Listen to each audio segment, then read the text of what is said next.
Alright, what's going on everybody out there in YouTube land? Today's video is going to be a little bit about the Hosim, the IPX4 RTR remote control car. This is the body, what it looks like.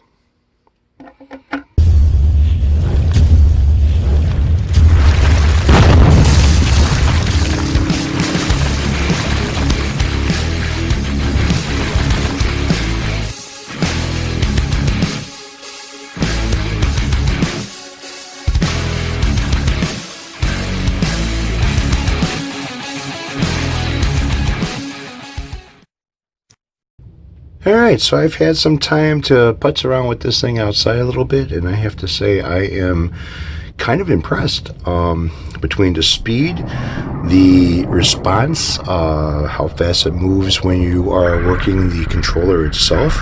It doesn't seem like there's any delay. It gets up and moves. It got plenty of torque, and yeah, overall it seems to be pretty good. Now, it's basic, kind of like a monster truck type of a thing. This is not a rock crawler, although it does have a low speed on it to where you could probably climb up. It says in the book that you can only go up to like a 45-degree angle with this thing, probably because it'll flip over or something, or you know. But anyways, so it's a basic construction like a normal remote control car that you would put together yourself, but this one is basically ready to run out of the box. Comes with everything that you need, including battery and charger. There's two different chargers. One is a USB charger, which looks like this. This is the one that I ended up getting, which this part plugs in. There is some LEDs on here that let you know if it's charging up or not, and this part goes into the other side of the battery. Now, it comes with the 4 pins, C-clips that kind of pop out when you want to take off the body, and you have to take off the body in order to get to the battery. Now, it comes with extra floor clips. It also comes with a extra switch, and it just plugs into the speed controller. Now, that's kind of a good thing because these switches, they do wear out. This thing is supposed to be kind of waterproof, but there's nothing that's covering that switch right there to make it really waterproof. I'd say maybe water resistant up to a point. Now, this thing is supposed to be able to go up to 46 kilometers per hour, okay, plus.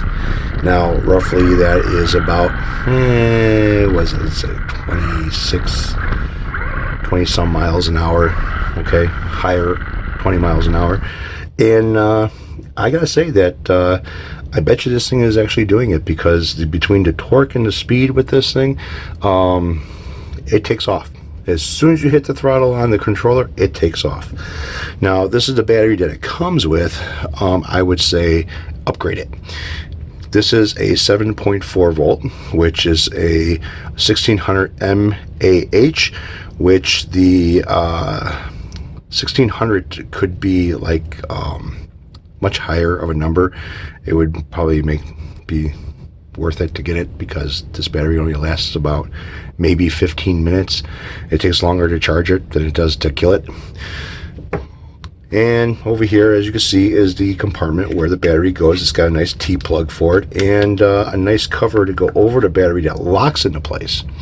No more rubber bands, zip ties, or Velcro for this car. This one, it locks in place and it stays in place. I've already flipped the car over a couple of times, you know, beating it up a little bit, and battery cover didn't pop off, nor did the battery flop out and start jumping around and shit. So here's your controller. Very lightweight, has no weight to it at all. Basically, it does have 3 AA batteries inside of it. Power, this is the 2.4 gigahertz as far as the you know, connection goes. I do have to say that it does feel a little on the cheap side, okay? So don't drop it, you know, don't throw it, don't drop it, because it'll probably shatter into a bunch of pieces, and then you'll be out of remote control. Now, It's got a power button on there. You have a high and a low speed.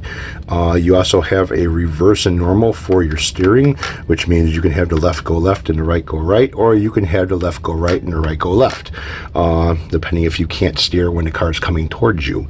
It does have on here, so if the car kind of drifts off on an angle a little bit while you're going straight, you can kind of adjust that here.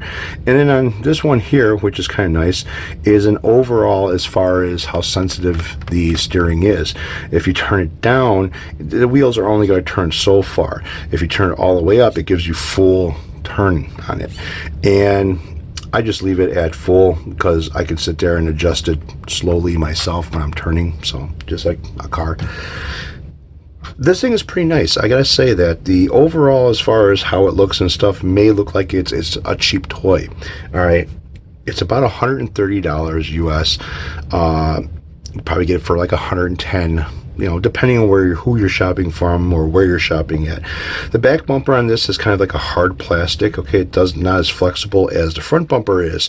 Front bumper seems to be a little bit of the rubbery side, which kind of maybe is nice. So if you hit yourself in the shin with it, it's not going to hurt as much maybe. Torque, this thing takes off. There is no delay. You pull that trigger and it flies. You can gradually pull the trigger to make it go slower and then get up to speed by the more you pull it, or you can just pull it and it's gone. Four-wheel drive, four-wheel independent suspension, which is kind of nice. It does have a brake on it, so when you hit it reverse, it won't go in reverse. It actually stops. Then you have to release the trigger, and then in order to go to reverse, pull it in reverse again. It does have oil shocks on it. They're not gas shocks, they are oil shocks. And I thought these were adjustable, and they are not adjustable. So kind of was looking at the top over here. Sometimes they have a ring that you could pull, move the ring down to make them just a little bit more tighter. This does have, it's kind of springy. Bounces pretty good. I know on grass, this thing is like the front end is bouncing a lot on this thing.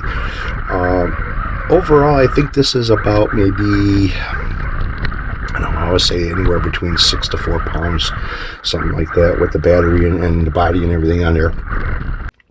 The suspension isn't bad, okay? It's not as beefy as I would want it to be as far as it being plastic goes. It does have a couple metal skid plates, one in the front, one in the back. You do have a metal rod over here for your drive. There are bearings inside of each of the spindles, but your upper and lower control arms, they are plastic. So if you're going to hit something with this thing, try not to, because I'm not too sure as far as how well it's going to support, but they are going into metal as far as front and back over here. So the back is the same way. It's going into metal on the bottom, not so much on the top, but it is beefy up here as far as it says that this has like a partial metal chassis to it. I want to say that's what these are right here. So as far as the wheels go, they are removable. You can end up swapping them out with just, you know, using a wrench here that it comes with. And if you're going, I've seen the remote control cars that I used to have years ago. I had never seen this as far as usually when you see the hub, the center of the hub on the rim, there usually is kind of like it would be like a round and then keyed on both sides where it'd be flat, and that's how the tire fits on it. These are like a nut on here, and they're like you know, hex nut that fits inside here. The rims are kind of cheaply, they look nice on the outside. They're plastic rims, kind of thin on the inside here, thin walled around the edge over here. It doesn't look like they're that heavy. Rubber tires with a foam in the inside of it, and they do breathe, so the air does come out of them, so if they hit something, it's not going to screw up the rim or anything else. It's not going to hit really, really hard. Very easy to remove the tires, and as long as you match the hub on the inside of the rim, you could swap out the rims and tires for something else if you would like to. Overall, I really think this thing is not bad. I'm pretty impressed with it. Getting up to speed, like I said, there's no delay. The remote control reacts with the car like it should. There's no delay in the steering or anything else. It's like you turn the wheel for the steering on this thing and the wheels react on the car itself. For 130 bucks, ready to go out of the box, I gotta say, this thing is a nice little toy. And yeah, so I got another one coming. Years ago, I used to have, I can't remember if it was a 1950 something or 1960. It was a Corvette body, kind of like the hardtop convertible styles. And this thing was huge. I mean, it was twice the size almost as this car here. And it had foam rubber racing slicks on the back, real thin tires in the front, suspension in the front, no suspension in the back. This was a type of car. The overall kit cost me 80 bucks. And that was your chassis, your suspension, your rear axle, your housing for your rear end, and a body. That was it. That's all. Oh, and the 4 tires. That's all it came with. And it had a slip clutch on the rear axle when it went to the motor. And that also was adjustable. You could tighten it up or loosen it up.